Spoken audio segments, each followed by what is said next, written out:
Okay, yeah. So I was saying if anybody like to share anything. I have to go to the temple today. I'll share tomorrow. Okay. All right. So we'll read Srimad Bhagavatam. Let me share my screen.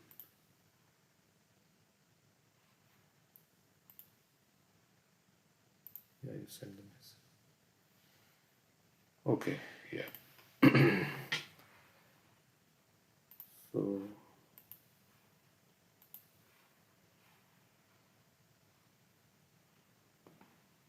there is some prayers by Shivram Maharaj, daily prayers. So we can see 1 minute. Read some prayers of Shiva.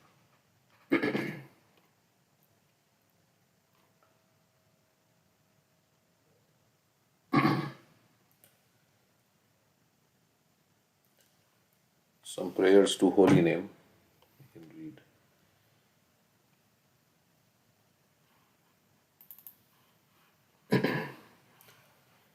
This is Cheto Darpanama. Cheto Darpanamarjanam Bhavamahadavagninirvapanam Shreya Kairava Chandrika Vitaranam Vidyavadhu Jivanam Anandam Buddhivardhanam Pratipadam Purnamrita Swadanam Sarvatmasnapanam Param Vijayate Shri Krishna Sankirtanam. Let there be all victory for the chanting of the holy name of Lord Krishna, which can cleanse the mirror of the heart and stop the miseries of the blazing fire of material existence. That chanting is the waxing moon that spreads the white lotus of good fortune for all living entities. It is the life and soul of all education. The chanting of the holy name of Krishna expands the blissful ocean of transcendental life. It gives a cooling effect to everyone and enables one to taste full nectar at every step. So there are many effects of chanting the holy name. It cleanses the darpan, the mirror of our heart, so we can see who we are. We can understand that we are spirit soul. We are not this body. We are part and parcel of Krishna, servant of Krishna. And it extinguishes the fire of the blazing fire of material existence. We are in this material world, which is very troublesome and torments us like so much. So, by chanting the holy name, the blazing fire of material desires in the heart will become extinguished. There is lust, which is compared to a blazing fire. So, that lust, kama analam, madhulaiva shamayan durapay. Anala is fire. Dushpurena analena cha. So the desire to enjoy in this material world in so many ways, there are so many different ways. So that all those material desires are basically that fire is extinguished. And Shreya Kairava Chandrika, and our heart, which is like a Kairava lotus, which white lotus, which when exposed to Chandrika, the moon opens up, so our consciousness blooms when we come in contact with the holy name. So we can see like one blooming of consciousness is Vasudhaiva Kutumbikam. We see everybody in Krishna's family. This whole world is one family, Krishna's family. So that's like how our consciousness expands. Shreya Kairava Chandrika Vitaranam. Vitaranam it spreads. And Vidyavadu Jivanam. So basically it brings knowledge. The bride of Krishna, which is Bhakti Devi, consort of Krishna, Radharani, appears in the heart. That means devotion appears in the heart. And with devotion, her two sons, Gyan and Vairagya, they also come. Anandam Buddhi Vardhanam, it increases our bliss, ocean of bliss, uh, our happiness. Pratipadam Purnamrita Swadanam. At every step we can experience the nectar. Sarvatma Snapanam. Snapanam means it's like a bathing. It bathes us in from the scorching heat after you take a cool bath, after being tormented by the heat. then that's what the holy name does. It gives us relief, and it is giving all victory. It will give all victory. This chanting of the holy name. Okay, so then next verse. Nikhila Shruti Mauli Ratnamala Dyuti Nirajita Pada Pankajanta Ayimukta Kuler Upasyamanam Paritastvam Harinama Sanshrayami. Oh Harinam. Harinam is a person, so he has a form. So he has toes. And the tips of the toes of your lotus feet are constantly being worshipped by the glowing radiance emanating from the string of gems known as Upanishads. So all the Upanishads are worshipping the toe, the tip of the toe of the holy name Krishna.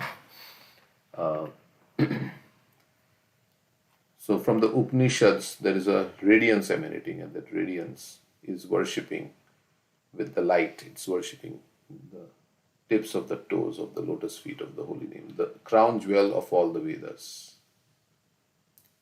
So holy name is the crown jewel of all the Vedas. You are eternally adored by liberated souls like Narada and Shukdev.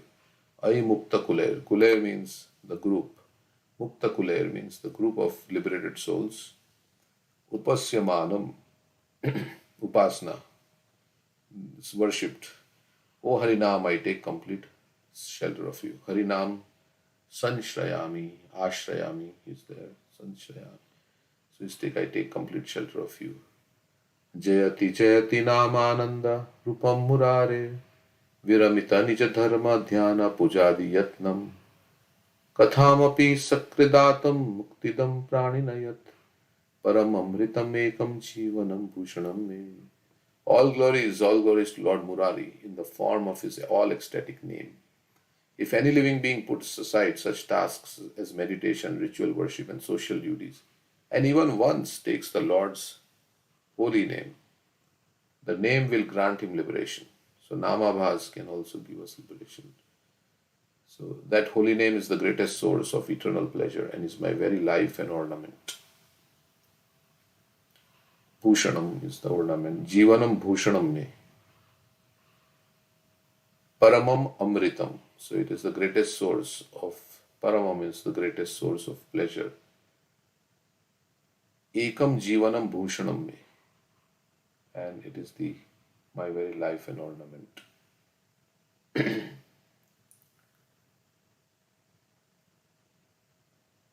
So Viramita Nija Dharma. Nija Dharma means one's own dharma. Dhyana Pujadi Yatnam. Dhyana is meditation. Puja Adi, etc. Yatnam and Kathamapi Sakridatam Muktidam Praninayat. Sakrit means even once. Even once takes the Lord's holy name, the name will grant him Muktidam. Muktida, da means to give. Pranina is the living being. I think Pranina Yat. So, all glories to that Lord Murari in the form of his all ecstatic name. Jayati Jayati Namananda Rupam Murare. Nama Chintamani Krishnas Chaitanya Rasa Vigraha Purna Shuddha Nitya Mukto Bhinnatvan Nama Namino Abhinnatvan Nama Namino.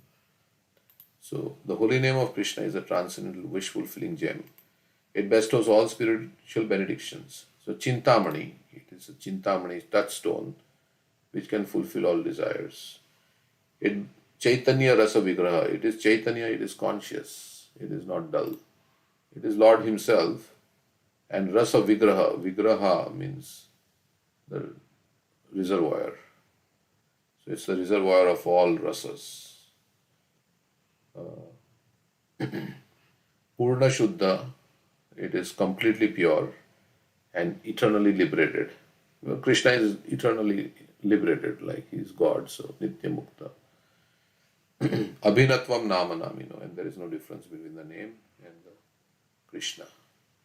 Tunde Tandavani Ratim Vitanute Tunda Vali Labdae Karna Krodha Kadambini Gatayate Karna Budepya Sriham Cheta Prangana Sangini Vijayate Sarvendriyanam Kritim No jane janita ki admiramritai krishneti varnadvai. This is Rupa Goswami. That verse that he had hidden in the right in his hut, thatched roof of his hut, and Lord Chaitanya came in. I do not know how much nectar the two syllables Krishna have produced. No jane, jane means to know. No jane janita kiyad bir, what kind of amrit is there in this Krishneti varna dvai, two syllable Krishna. What kind of, I don't know what nectar is, how much nectar is there in Krishna, the sound. When the holy name of Krishna is chanted, it appears to dance within the mouth. Tandav is like the dance, Lord Shiva does the Tandav Nritya. So when he says, when I chant the holy name, it appears to dance within the mouth. We then desire many, many mouths. So,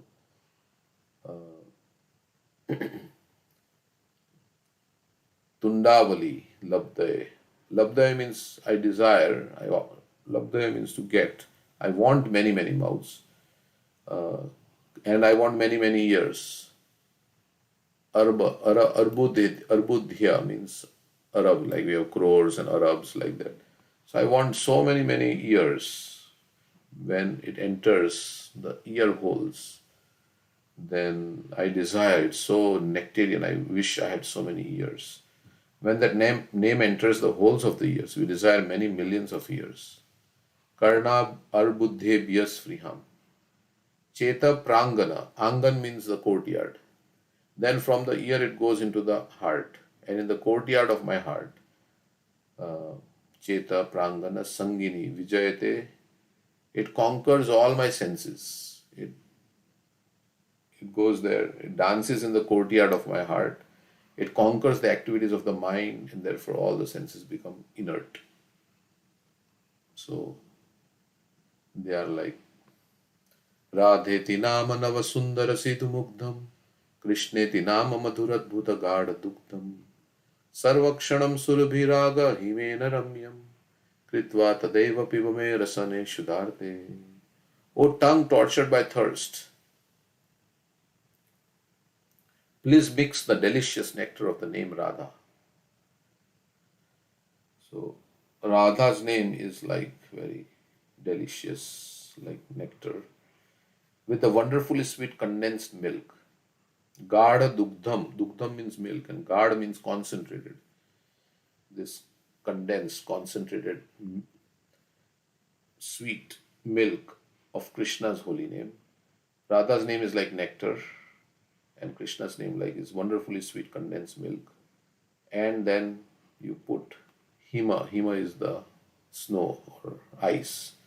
It says put also, after mixing the nectar of Radha's name with the condensed milk, sweet condensed milk of Krishna's name, add the fragrant ice of pure love and drink this charming beverage at every moment. So Piba means, it's a very nectarian drink after you mix all these things. Add the fragrant ice of pure love. And Sarvakshanam means every moment. Drink this. So Kirtaniya Sadahari. Ra Shabdam Kurvate Trashto Dadami Bhaktim Uttamam Dha Shabdam Kurvata Pasyad Yami Shravana Lobata. I give the transcendental devotional service to anyone who calls out Ra, and I eagerly appear before anyone who speaks the syllable Dha. So Radha.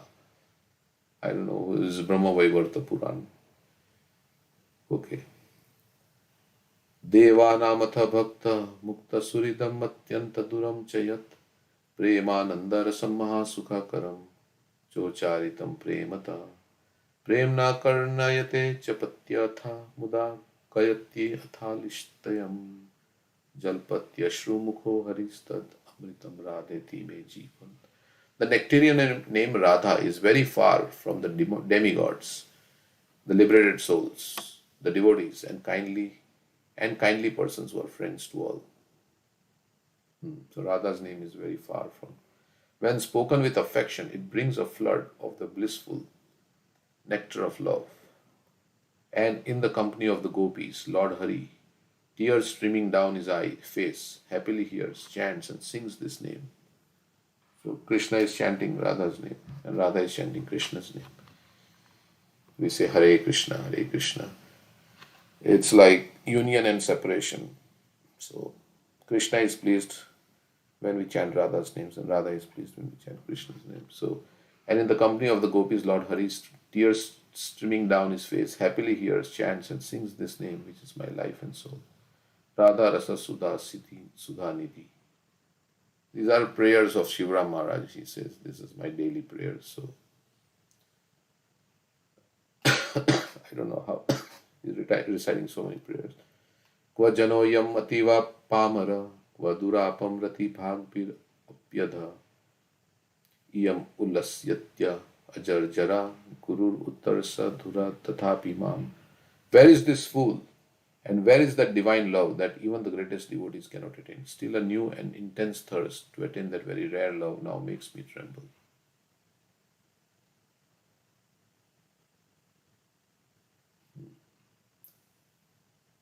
Pastime places in Vrindavan. So Govardhan Hill, like that. Radha. Residence of Raj.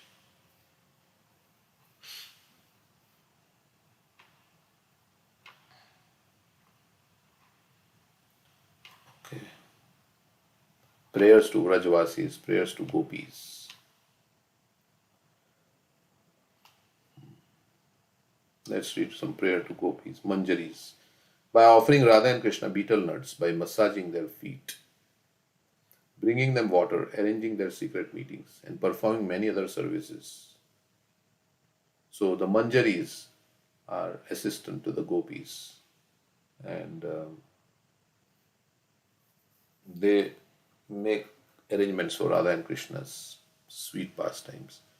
By offering Radha and Krishna betel nuts,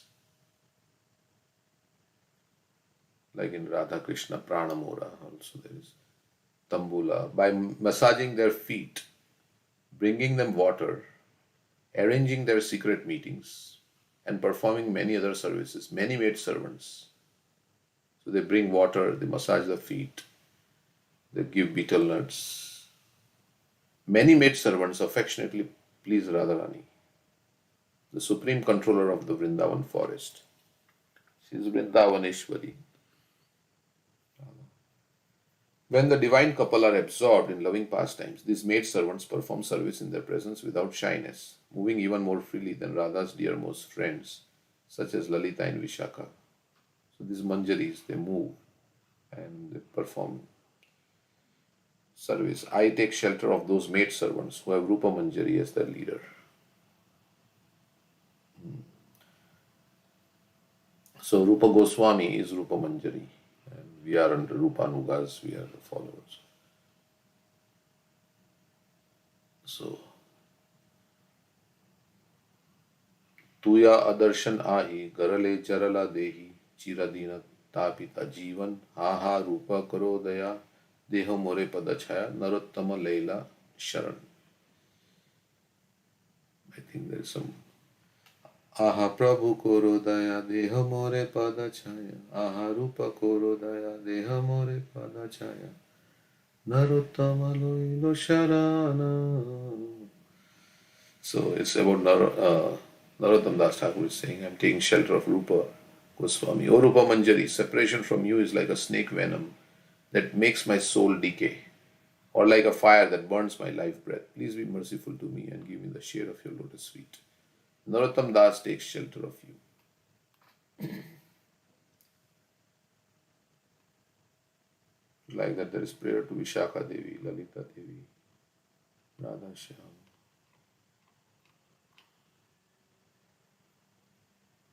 Okay.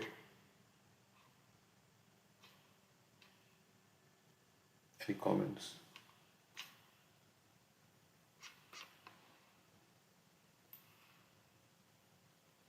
Prayers to Lord Chaitanya, Navadvita.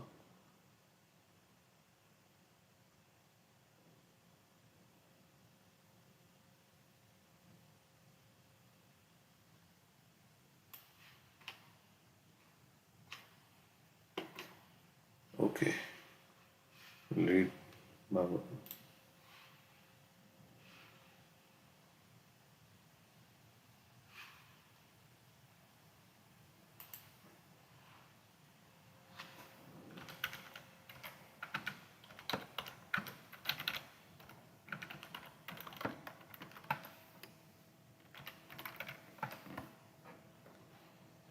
Okay, so we are on 328, 19.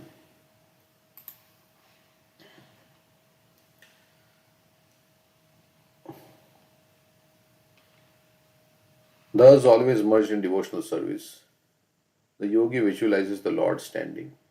So, this is like yogi seeing the Paramatma form of the Lord, the Vishnu form in the heart, after controlling the senses and the mind and everything, and bringing the senses inward.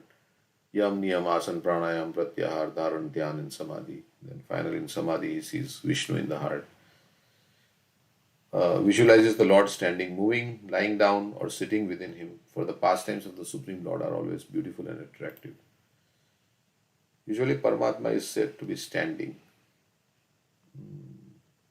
or maybe this is more than Paramatma realization.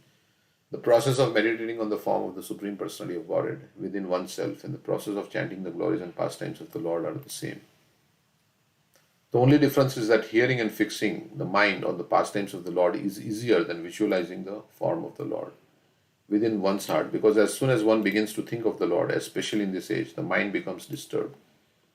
So we can't steadily think of the Lord, we know. But chanting and hearing, is Prabhupada is saying, is easier. Only difference is that hearing and fixing the mind on the pastimes of the Lord is easier than visualizing the form of the Lord within one's heart. Because as soon as one begins to think of the Lord, especially in this age, the mind becomes disturbed. And due to so much agitation, the process of seeing the Lord within the mind is interrupted. Of course, the pastimes also are in the mind only. So basically, Ashtanga Yoga is difficult in this age. But Shravanam, Kirtanam, and remembering the Lord is easier than doing Ashtanga Yoga. I think that's what Prabhupada means. When there is sound vibrated praising the transcendental pastimes of the Lord, however, one is forced to hear.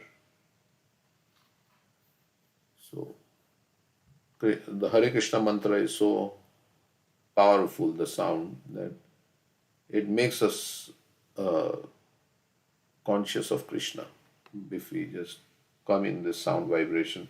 That hearing process enters into the mind and the practice of yoga is automatically performed. For example, even a child can hear and derive the benefit of meditating on the pastimes of the Lord simply by listening to a reading from the Bhagavatam that describes the Lord as he is going to the pasturing ground with his cows and friends. So child cannot perform Ashtanga Yoga, but he can hear about Krishna going to the pasturing grounds with his Gopa friends and his cows. Hearing includes applying the mind. In this age of Kali Yuga, Lord Chaitanya has recommended that one should always engage in chanting and hearing Bhagavad Gita, which is also philosophical, but it is also same as hearing the pastimes of the Lord. The Lord also says that the Mahatmas or great souls always engage in the process of chanting of the glories of the Lord, and just by hearing, others derive the same benefit. So Mahatmas are speaking, and those who are hearing, both of them derive same benefit. The one who is speaking and the one who is hearing. So Mahatmanastu mam partha, satatam kirtayanto mam. That's the quality of a Mahatma. Yatantasya dridavrata. Endeavoring with dridavrata, with great determination. Because they want to go back home, back to Godhead. So they want to serve Krishna. So they have to make a lot of effort. Initially, at least, everybody has to make effort. But when you get taste, then you don't have to make effort. It's spontaneous. But initially, we have to make some effort. So, and they make effort also to give great effort to spread Krishna consciousness. Prabhupada is making such a great Herculean effort to spread Krishna consciousness. So they go through all so much austerity and everything to give Krishna to others. So Satatam Kirtayanto Mam Yatantasya Dridavrataha. Namasyantasya mam bhaktya nitya yukta upasate. Bowing down before me, these great souls perpetually worship me with devotion, always chanting my glories and endeavoring with great determination. So, these great souls perpetually worship me with devotion.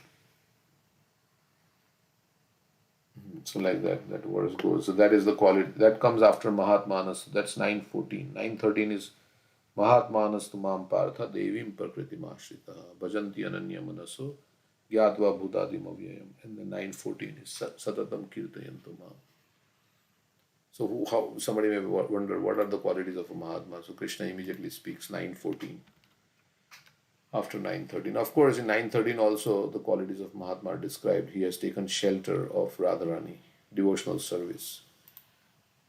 So, like that. Bhajanti Ananya Manaso, that also is there. He's doing Ananya Bhajan. So,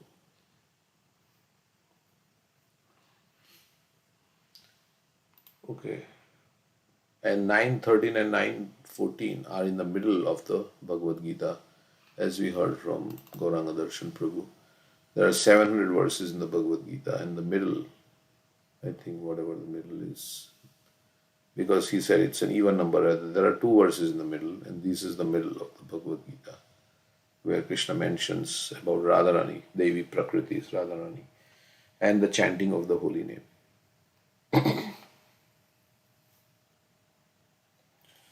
Okay.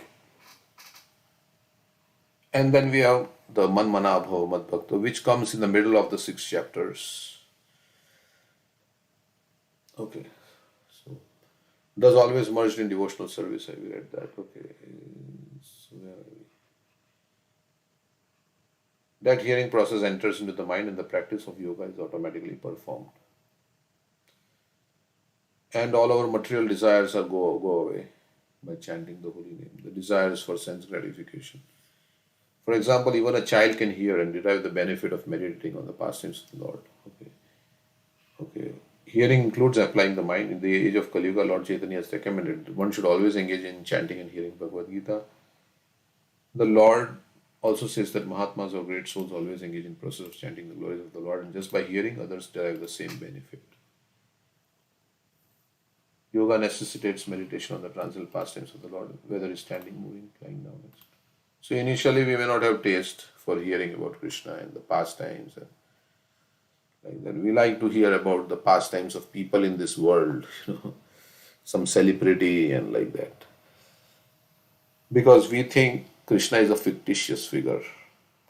He is an imaginary figure. And these are some exaggerations that is written in some scriptures. Many people think like it's mythology. This is mythology. This is not true. So why not hear about the people of this world who are real people and Krishna is imaginary? So, like that. But Krishna, God is not imaginary. God is for real. And that we have to believe that God is there. And then why would Vyasadeva write some fictitious stories and fairy tales and spend so much time if it was not real? He is not writing to make some, like many fictitious writers, they write Superman, Batman. These are not real figures, but they write these stories to make money. Right? Whoever has written all the Superman, Batman. So they have all these fictitious things are there. They want to make money. But Vyasadeva is not writing his. And there are many things we don't know. So what we think is real is not real. What we think is not real is real, actually. What we think is real is not real, and what we think as imaginary is actually real. This material world is there, it's real, but our perception of it is not real. But spiritual world is, we think maybe it is existing, maybe it is not existing, who knows. But that is real. But we can't perceive it. So whatever we perceive with our senses, we think that is real, and what we can't perceive, we think that is unreal. So that's how our situation is in this material world. That's why we don't believe at heart that such a place exists.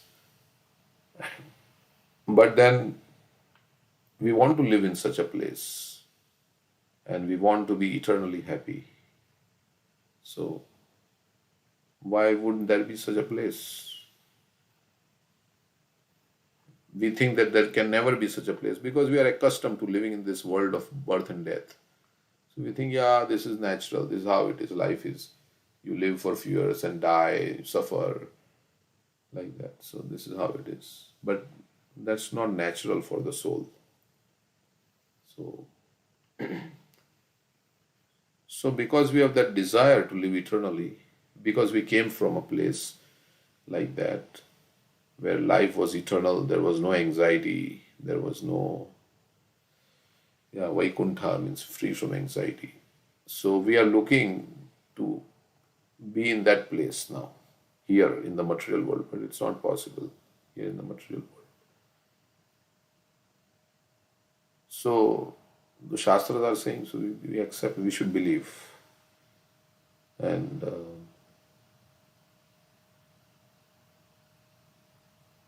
what prevents us from going there is our desires here for enjoyment in this material world.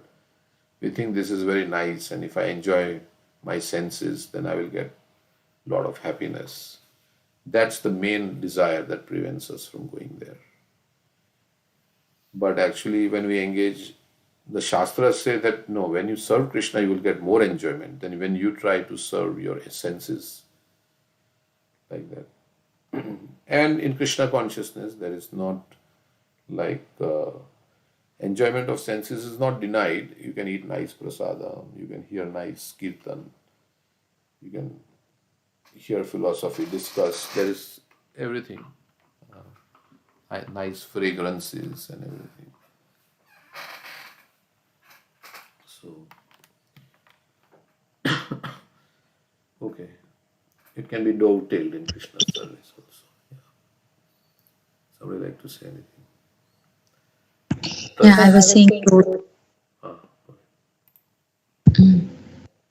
yeah, hearing is very important, right? Is this verse is focusing on the hearing process. One should be hear very attentively and submissively. So I was thinking that initially because Srila Prabhupada also says that just chant and hear, because the chanting is or the either in the pastime of the Lord and chanting the holy name is all the transcendental sound. It's not the material sound. And even the material world, if our consciousness get affected by good and bad words of the society, so that word that is from the spiritual world. And if the material conscious if the material words gets a like deep effect on our consciousness, so if something spiritual comes in our consciousness, how will it will be a much deeper effect, right?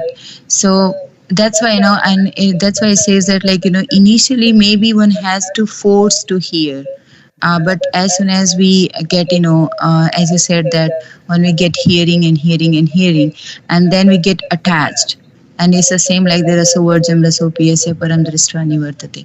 So one is like we get used to hear that transcendental sound and get attachment with that sound and pastime of the Lord, and everything which is a low grade of taste and happiness will automatically go away, because we cannot be like that. We need it, we need some taste, we need some desires. Everybody is looking for happiness, but once get like a higher taste, then lower will replaced by the higher one. And we see the examples like himself, this Sukhdev Goswami, when he heard about the like how Krishna is so merciful, and then he came out. Prahlad Maharaj, when he heard in the womb how he's become like great devotee, like the prostitute who heard just by a pure devotee from the mouth of the pure devotee, and her heart was like completely transformed. So hearing is really important. We have seen that many examples just by hearing attentively and the pastime of the Lord, the transformation happens. thank you. Yeah. We get an experience, and then We have to get the experience of the taste, rasovarjam, rasopiyasya. It may take some time, so we have to be patient, but we keep hearing and chanting. In fixing his mind on the eternal form of the Lord, the yogi should not take a collective view of all his limbs, but should fix the mind on each individual limb of the Lord. The word Muni is very significant. Muni means one who is very expert in mental speculation or in thinking, feeling, and willing. He is not mentioned here as a devotee or yogi. Those who try to meditate on the form of the Lord are called Munis or less intelligent, whereas those who render actual service to the Lord are called Bhakti yogis. The thought process described below is for the education of the Muni. In order to convince the yogi that the absolute truth or supreme personality of God is never impersonal at any time, the following verses prescribe observing the Lord in his personal form, limb after limb. To think of the Lord as a whole may sometimes be impersonal. Therefore, it is recommended here that one should think of his lotus feet. First think of his lotus feet, then his ankles, then the thighs, then the waist, then the chest, then the neck, and the face, and so on. So God is not just some energy, a blob. No, there are some distinctive features of God. So you think of the different limbs of the Lord, his feet and like that, and his different body parts. So in that way, the Muni comes to realize that God is not impersonal, but he's a person. That's what Prabhupada says. One should begin from the lotus feet and gradually rise to the upper limbs of the transcendental body. Okay. But the Muni also sees the form of the Lord in the heart. So this is how we can look at the different forms of the Lord. The devotee should first concentrate his mind on the Lord's lotus feet, which are adorned with the marks of a thunderbolt, a gourd, a banner, and a lotus. The splendor of their beautiful ruby nails resembles the orb of the moon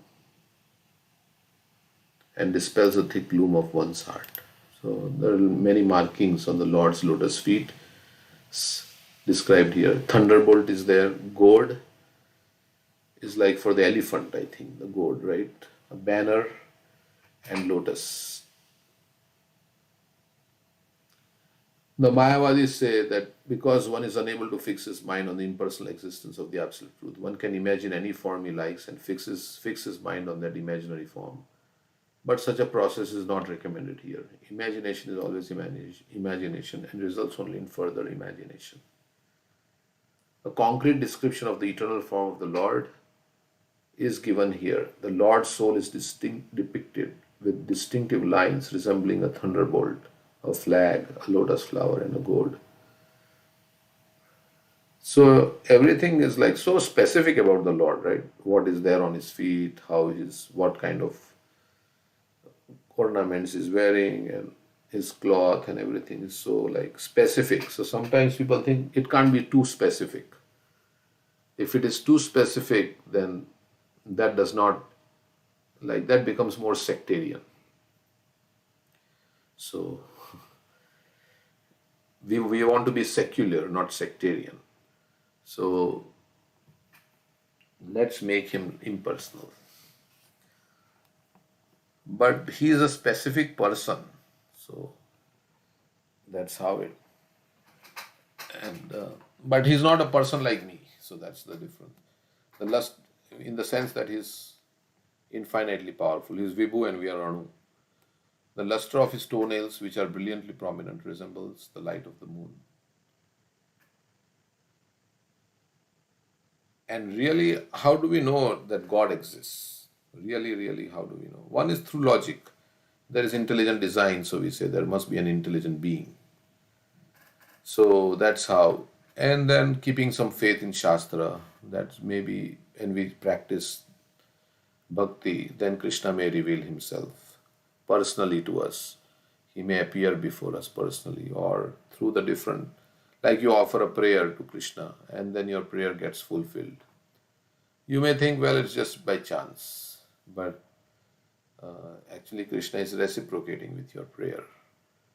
So And then you can see God face to face also, as Prabhupada saw Krishna face to face. Then there is no doubt that Krishna exists, like that. So,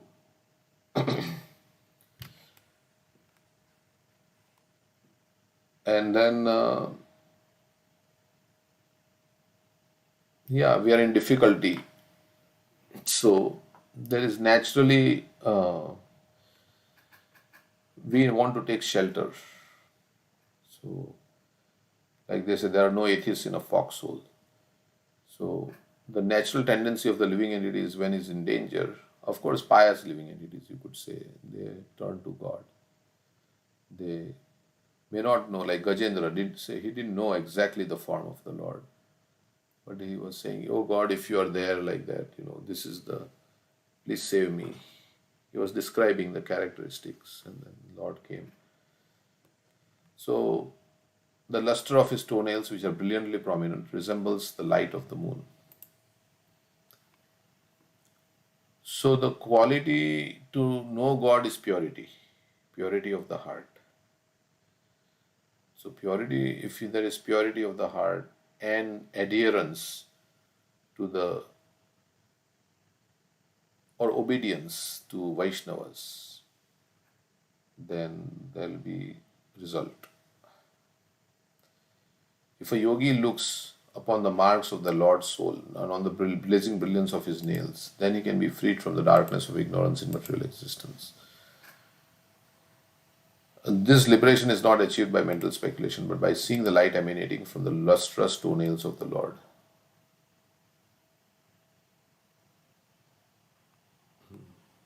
In other words, one has to fix his mind first on the lotus feet of the Lord if he wants to be freed from the darkness of ignorance in material existence.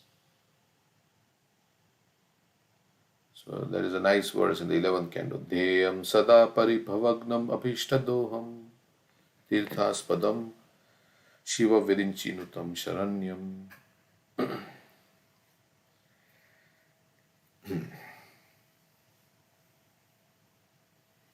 Pranatapala bhavabdipotam. That verse is there. That by meditating on the Lord's lotus feet, Deyam sada paribhavagna, this rotation in the cycle of birth and death is stopped. 11.533. So what does it mean to meditate on the lotus feet of the Lord? Well, it's like meditating on service of the Lord is also, or you can even meditate on the deity's lotus feet.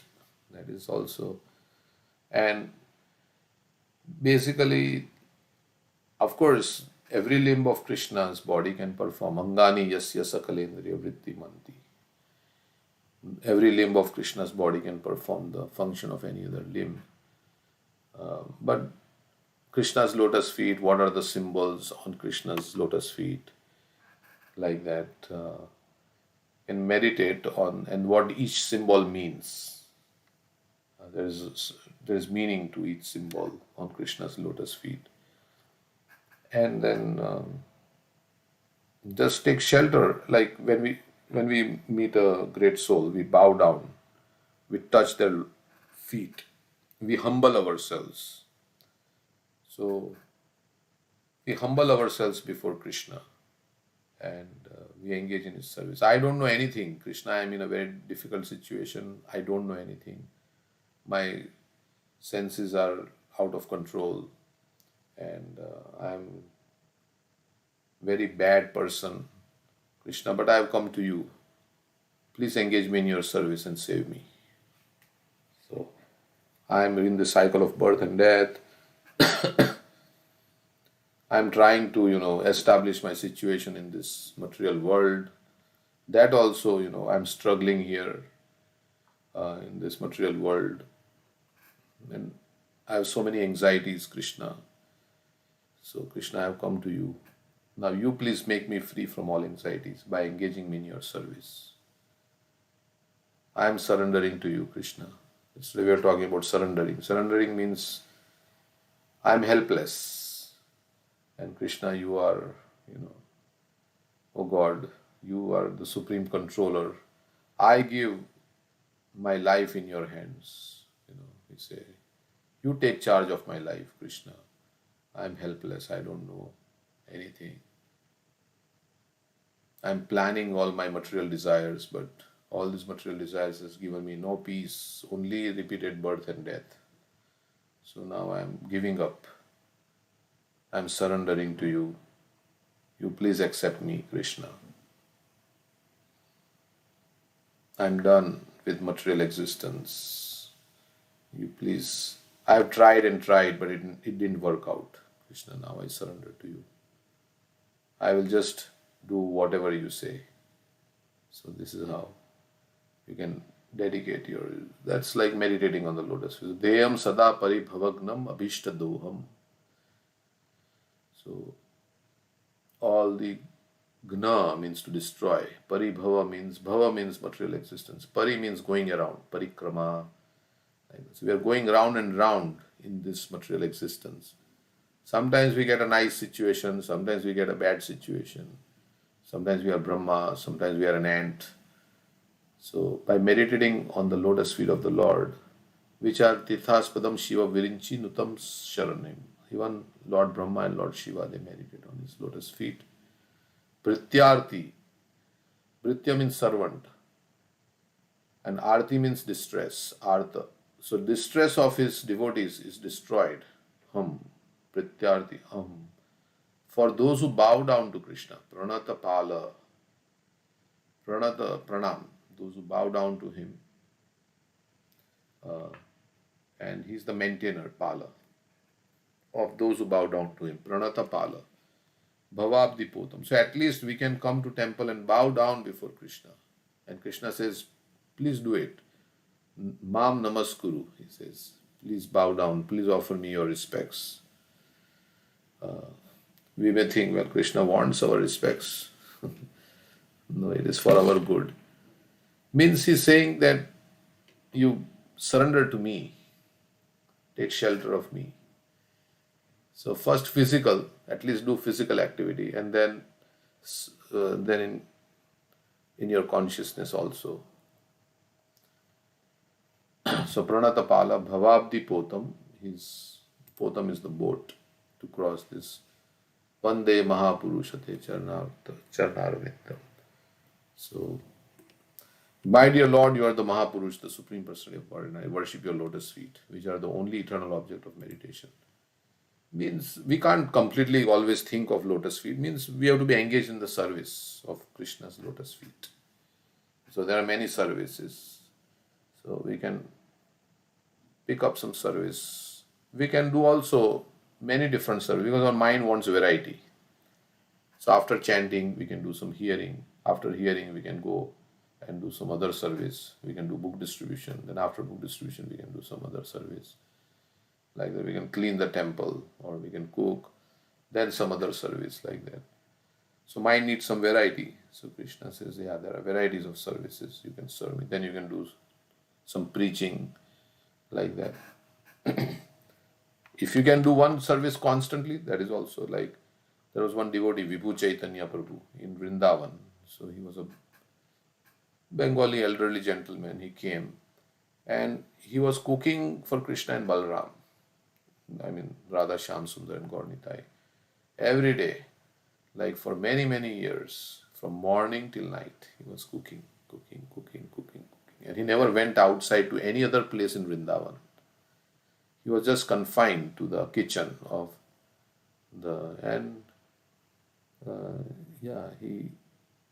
he died in Vrindavan. He passed away in Vrindavan. We don't say died, but he passed away in Vrindavan. And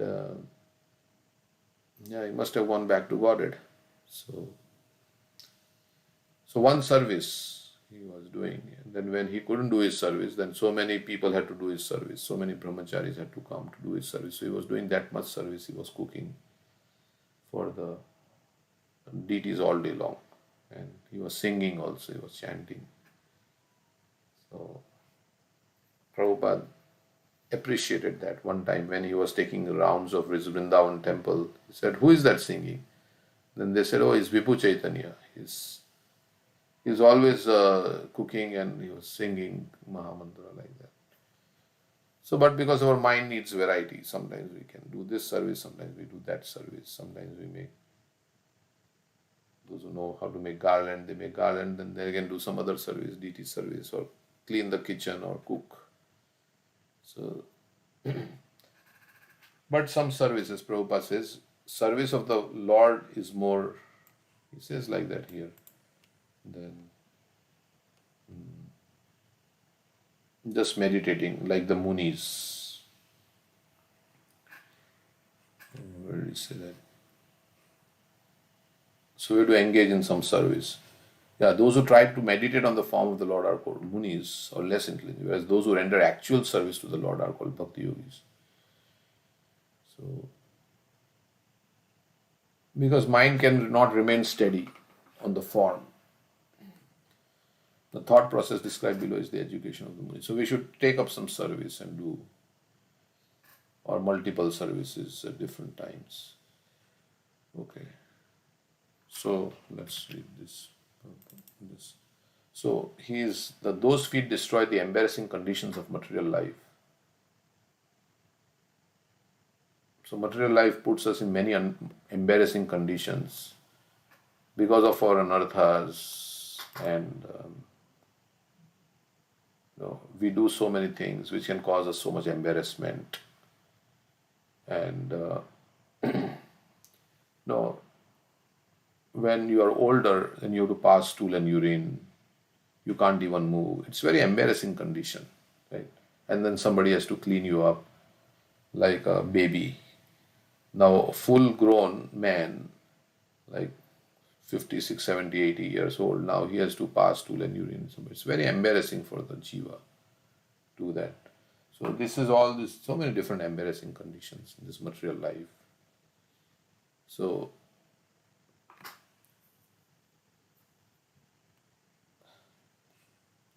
and we feel ashamed, when we are not materially successful, we feel ashamed to tell about our situation, that I don't have this, I'm struggling. People, especially in materialistic people, because they view you based on how much money you have. So if you don't have proper clothes to wear or don't have money, then you feel embarrassed to come in front of people to show that you are poor. Devotees will never think like that, but in the world, people are embarrassed because they live in like small house, so they think, yeah, how can I invite? My house is not that big, and so there's so many embarrassing because we are also in the materialistic. So coming in association of devotees is very good because they don't view devotees based on material conditions. They don't see how educated you are, how beautiful you look, or how much money you have. So all these things, they are not considered. That's why you can be at peace in the association of devotees, because you will not be judged based on material situation. So some devotees were saying like that in ISKCON, when they come, they don't care about what you are wearing and how you look and all this. They are concerned with, they see you as spirit soul, and they want you to engage in Krishna's service. So, but material life is very embarrassing. Those feet destroy the embarrassing conditions of material life and freely award the greatest desire of the soul. And because we want to look good in front of others. So, the attainment of pure love of Godhead. So everybody wants to be fulfilled in their heart, and pure love of God is the only thing that fulfills the heart. My dear Lord, your lotus feet are the shelter of all holy places and of all saintly authorities in the line of devotional service, and are honored by powerful demigods like Lord Shiva and Lord Brahma.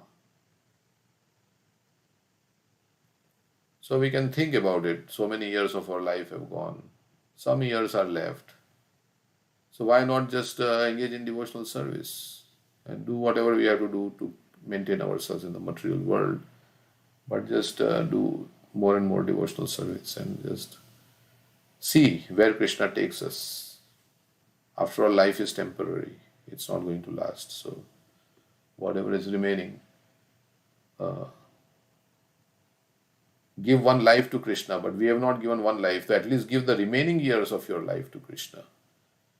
All the years of life we may not have given, but whatever is remaining, at least give that many years, which is not also one life, it's a partial life.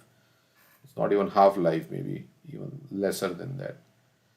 So, my Lord, you are so kind that you willingly protect all those who simply bow down to you with respect, and thus you mercifully relieve all the distress of your servants. In conclusion, my Lord, your lotus feet are actually the suitable boat for crossing over the ocean of birth and death. And therefore, even Brahma and Lord Shiva seek shelter at your lotus feet. So, okay, so it's 8 o'clock.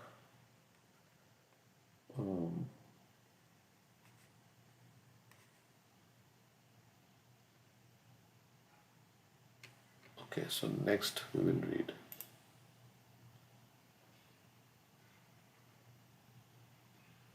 Krishna book. Little bit we'll read Krishna book. Anybody has comments?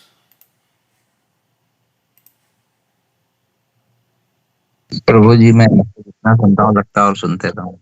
हाँ? आपको जितना सुनता हूँ लगता है और सुनते रहूं। सब प्रभुपाद को हम बोल सुन रहे हैं, ऐसा ही है। प्रभुपाद जो बोलते हैं सब it's all perfect. Krishna book पढ़ेंगे।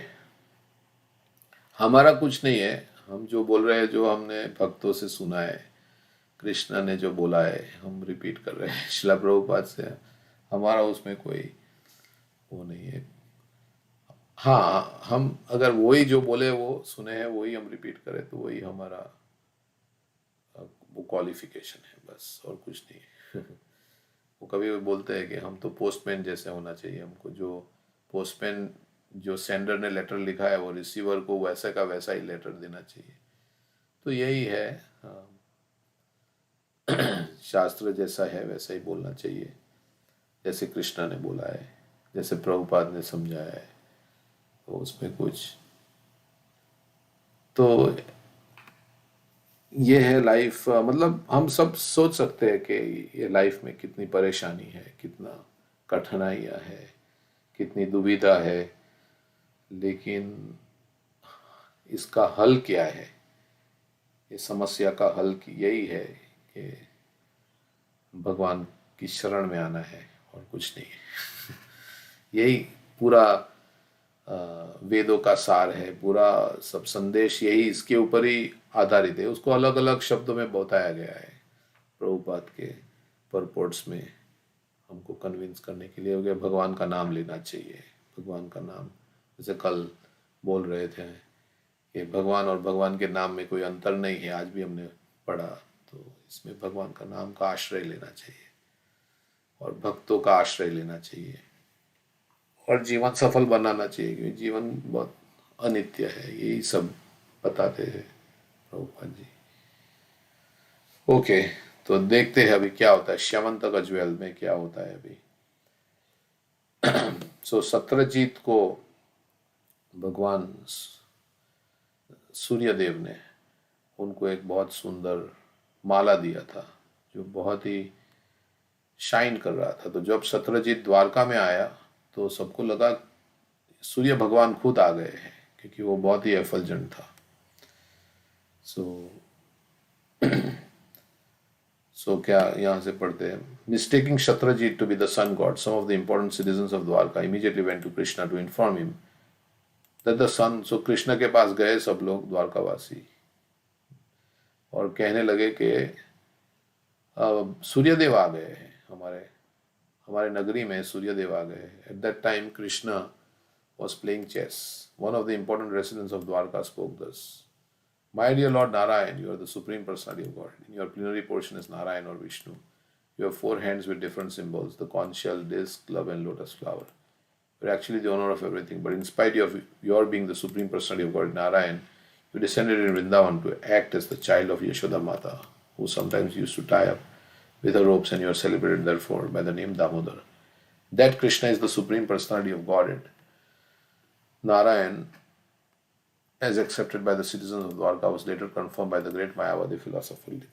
Shankaracharya also said that Krishna is supreme.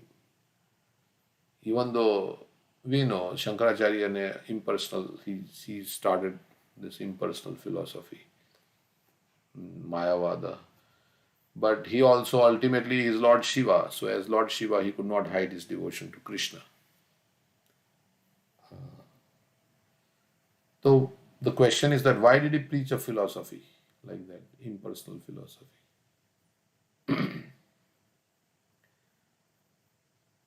What is the reason why Shankaracharya preached? Why did he misguide the people in saying that the Lord has no form? What is the reason? You can say. So isn't it Hare Krishna Prabhuji? So isn't it because um, Buddhism was gathering a lot of support Uh, and following, and Buddhism is, um, if not completely atheistic, it doesn't have that element of theism, or actually, it doesn't have faith. They don't propagate faith in the Vedas, without which there is no chance of understanding the the absolute truth. So so that people again have restored, because Lord Buddha wanted to take the minds of people who are using the Vedas as a reason, as a an excuse, like the sacrifices mentioned in the Vedas as excuse for animal killing, and similar kind of sacrifices for the satisfaction of their senses, their tongue primarily. So he wanted that Lord Buddha wanted that. Okay, he rejected the Vedas so that he could get the people at least to follow codes of mundane morality. So it's called pre-theistic.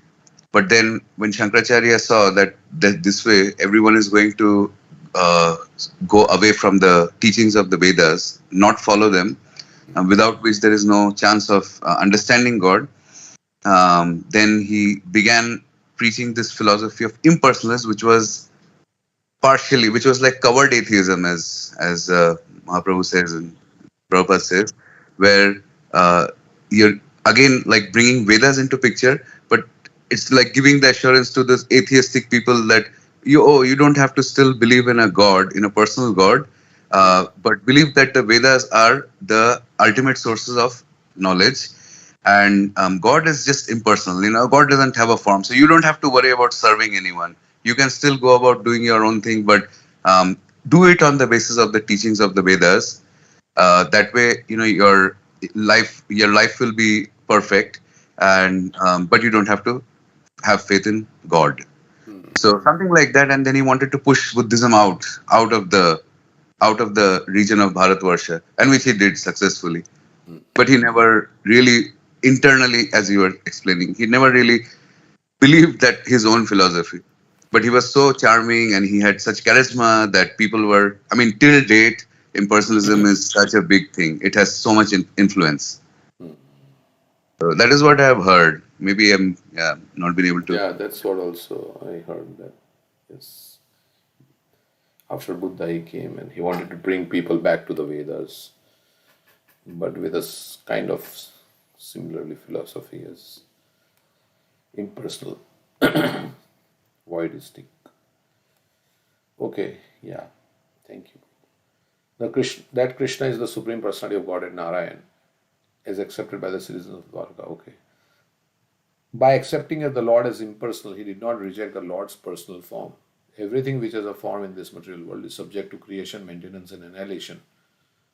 But because the Supreme Personality of Godhead Narayan does not have a material form subject to this limitation, Shankaracharya, to convince the less intelligent men who take Krishna to be an ordinary human being, said that God is impersonal. So here also Prabhupada is giving because then people will think God is a person and he has a form, and every form is subject to destruction. So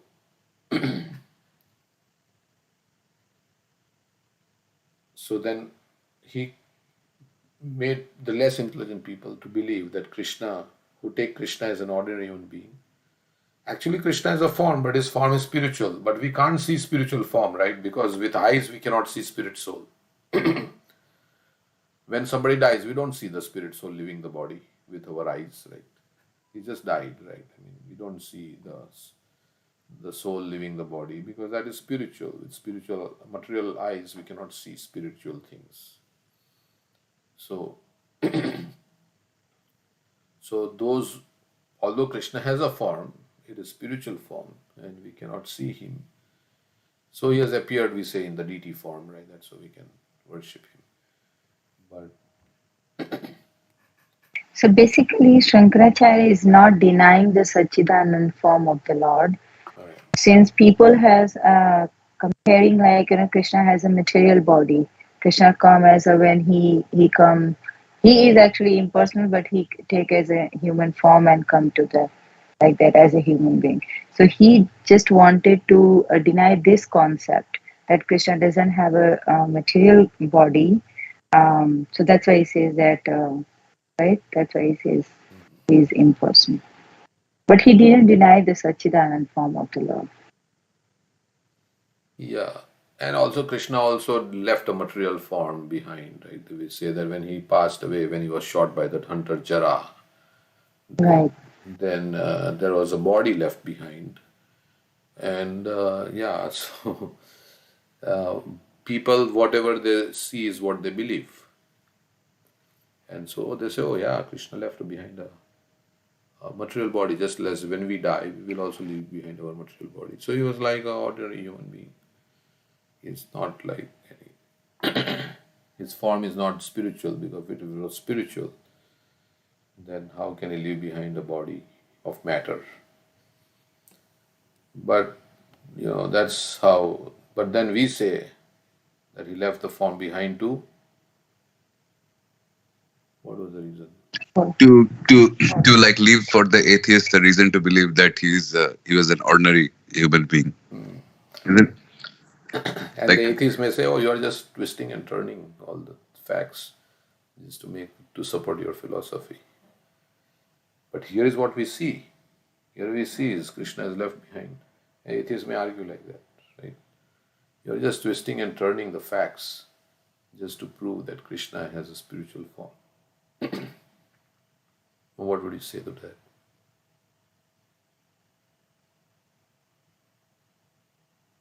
What did you say, Prabhu? Krishna has a spiritual form. No, I mean, the atheists may argue that Krishna left behind a body. So he is not, he is just an ordinary human being. It's not like. So, but then we say, no, he left behind the body because he wanted to give the atheist sufficient ammunition Evidence. to vilify him, to blaspheme him. So then the atheist may say, well, you're just saying that because you're not looking at the facts, what is there, what we see is what we believe. So so that's where we have to say, like, yeah, seeing is believing, but not always. There are many hidden things. Yeah, I mean, we also think that this material world, we are in illusion, but we think that this is real, right? As you said in the earlier. So, I mean, unless we don't believe on Shastra, we can see the knowledge. We can see, and the whole Shastra is saying that Krishna is spiritual, Krishna is Satchidanand. So we have to see through that eyes, right? And this Kali Yuga is only based on the truthfulness, and So truthfulness is only based on again, it boils down to faith. Veda. Faith, right? Again, Right, it boils down to right. faith in Shastra. That yes, what we are seeing is not what we are seeing, but what the Shastra is. That's why there are three kinds of Praman.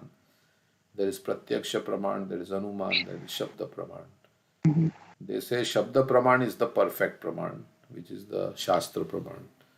But your eyes and whatever you are deducing with your logic, that may not be perfect if it is contradicting with Shabda Praman.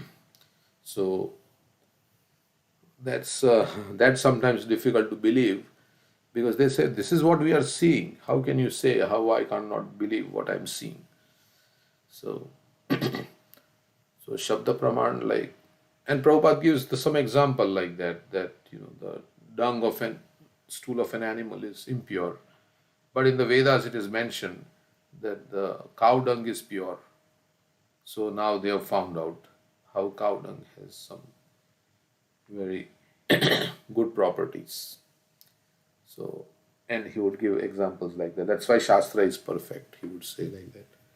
Normally, the stool of an animal is considered impure, but the stool of the cow is considered pure in the Vedas.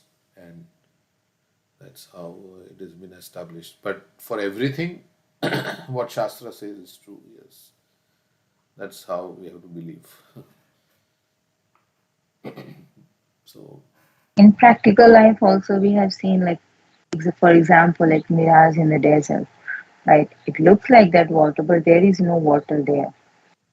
So, people and those who are standing far, they cannot, at that time, if you say that, oh, there is no water, that person will not gonna believe it.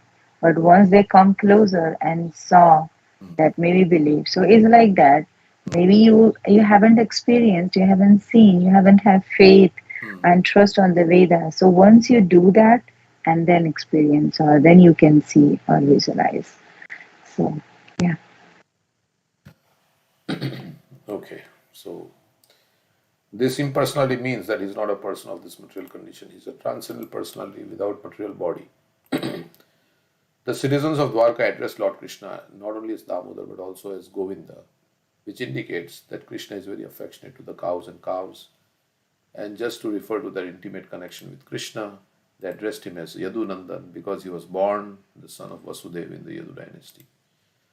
The citizens of Dwarka concluded by addressing Krishna as the supreme master of the whole universe. So, one thing I was thinking, we believe because Prabhupada says so. That's all. Ultimately, we should say because the Acharya is saying, so we believe, we just accept. You may say you're blind, some people may say that you're blind faith, you've been brainwashed by this. But yeah, we just accept what Prabhupada says. That's, yeah. Because we don't know many things. We are like frog in the well. We don't know anything. And science cannot give solution to the problems of life. Can it save me from death? But here is a promise of immortality. By following Krishna consciousness, I'll get immortality and freedom from all miseries of life. So let me put faith in that and then follow that process.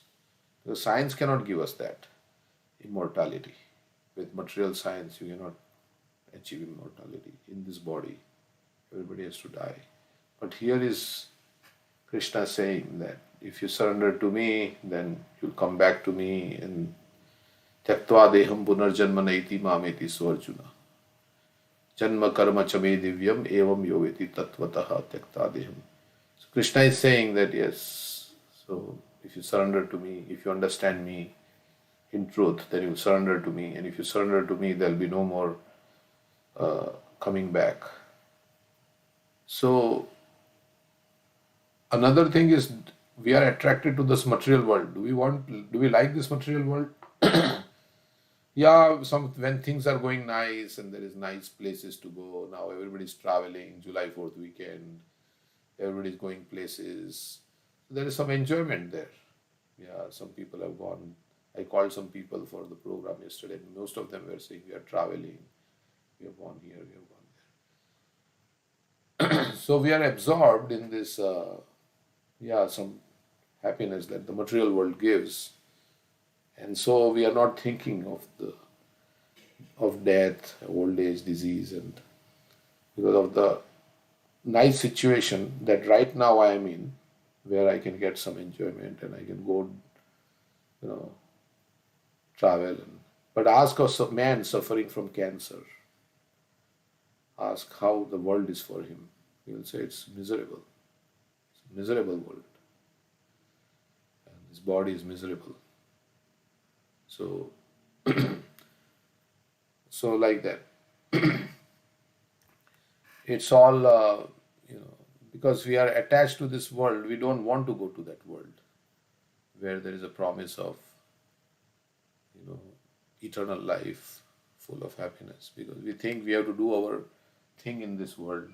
We have to establish our situation. We have to make a first-class prison cell in this material world. So we are engrossed in that. So we are not thinking about going to the other world, which Krishna talks about.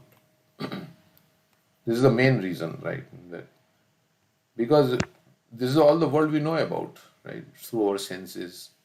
And sometimes, who knows about that world? That is, we have not seen. And the scientists also say, yeah, we have sent whatever that object on Mars, and it has sent back pictures from Mars, and we have observed that there is no life. Maybe the conditions are just right to produce life. And here, Vedas are saying that on every planet there is life. And the scientists are saying, though, there is no life on the moon. We went to the moon, we didn't see anybody there. So then, at some point, Prabhupada also, when the moon landing was being shown on TV in 1969, a giant leap for mankind. Man has landed on the moon. It's like America was like, it was Neil Armstrong, and a Russian astronaut was also there, and Colin, and they all went to the moon. And it was, they brought the TV. It was a big thing that time. Everybody was like glued to the TV because they were broadcasting the whole moon landing on TV. And Prabhupada says, no, this is not true. Shut the box, shut it. And it was very hurting for one disciple at least of Prabhupada, who was an American, who had some pride in his nationality. And he was thinking, how can Prabhupada say they are showing it live on the TV and everybody's. So, so like that, then Prabhupada says, you can disbelieve me, but how can you disbelieve the Shastras? That you cannot go to the moon with your technological arrangement. You have to have pious qualifications because moon is a heavenly planet. And so now who do we believe? Do we believe the scientists or do we believe what Prabhupada is saying? So that's always that's a strain, right? Do we believe what the material world tells us in terms of science, or do we believe what Shastra says, which Prabhupada said like that? So, so the Shastra says, yeah, so many things about this material world, why we are here. And so do we really believe that, or we think, yeah, this is a place of enjoyment, although Krishna says it's dukkhalayam sashvatam. We think here it's a nice place of enjoyment. So who do we believe? So, and mostly people believe in scientists because scientists have improved the condition of life. They have given us so many gadgets. All this communication that is happening at such a rapid pace today is because of science, material science. So we tend to believe, yeah, science has given us all the comforts of life, air conditioning, heating, and this car and so many things like that. So we naturally tend to believe in the scientists. But actually, Prabhuji, it's already provided in the nature, right? If we do electricity, this energy, the gravitational force is there, hydro energy is there. So energy is already there. Science just has already discovered these things. That's why it's called discovery.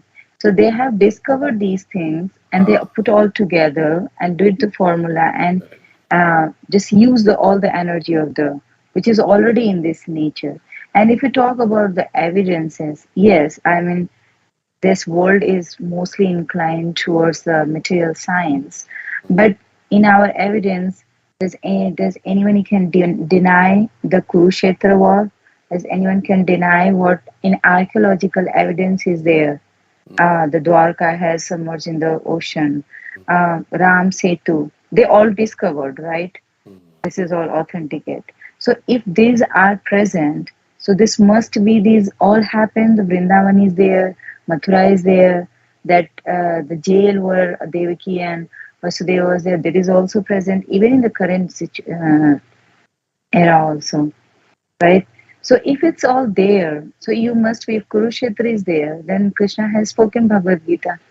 And if someone who doesn't believe in Bhagavatam, that's okay. But if you just trust on Bhagavad Gita has said each and everything. Krishna has said, talk about karma yoga. Krishna said about mind. Krishna said about what is your duty, what you're supposed to do, and the final what he just said it.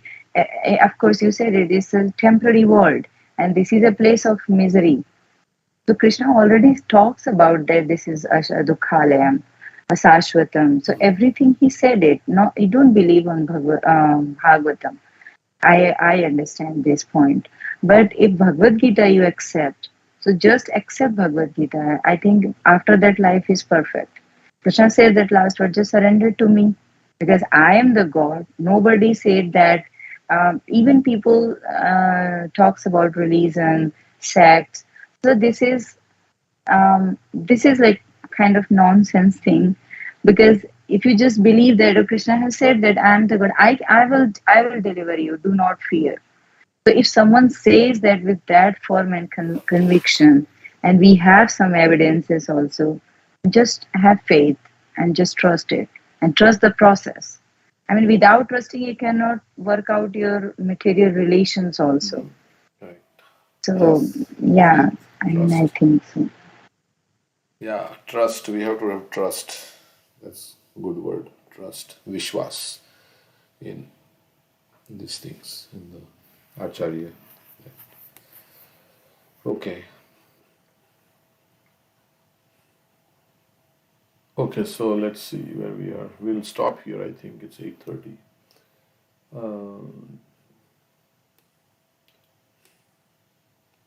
They address Krishna in many different ways, proud of being citizens of Dwarka who could see Krishna daily. So they address Krishna as Govinda, Damodar. They went to report to him that sun god has come, but they addressed him as Damodar, they addressed him as Govinda. So, okay, so we'll see what happens next tomorrow. So, it's 8:30. So today Govinda Prabhu from Vrindavan is going to give class in our temple. So please come, those who are in Columbus. He does nice kirtan. That day he did kirtan Thursday program. It was just like the Krishna Balram temple kirtan. He reminded of Krishna Balram. He was with Ayendra Prabhu for many, many years. And so, okay, so please come. Thank you very I'm much. expecting this will be live, Prabhu, right? Yeah, I think it'll be live, yes. We'll put live. Thank you, Prabhuji. Okay, Hare Krishna.